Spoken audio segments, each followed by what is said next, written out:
আমি কার দিন দেখি কার দিন উনি আইতারে না। এরপর লিঙ্গ কেটে বানিয়ে দেয় হিজড়া। আমি এক ছেলের সাথে 5 বছর সংসার করছি। আপনার সন্তান জন্ম হলো কিভাবে? পুরুষ ছিল, তার লিঙ্গ কাটে গেছে। হিজড়া খাতার নাম দেওয়া হয়েছে। তারা সবাই পুরুষ। আমি পারিবারিক জীবনে ফিরতে চাই। তবে আমি আমার জগতে ফিরাচ্ছি। আপনি তো পুরুষ মানুষ। পুরুষ অভিযোগটা কি প্রমাণ হইল?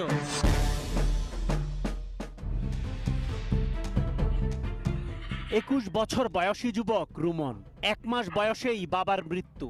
এরপর অন্য সংসারে চলে যান তার মা। হতভাগ্য রুমনকে সন্তানের মতোই বড় করে তোলেন ফুপু।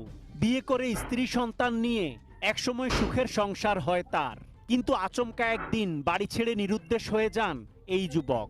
কয়েক বছর পর জানা যায় রুমন স্বেচ্ছায় হিজড়া হয়ে গেছে। তারপর স্ত্রী সন্তান ছেড়ে যায় তাকে। রুমনও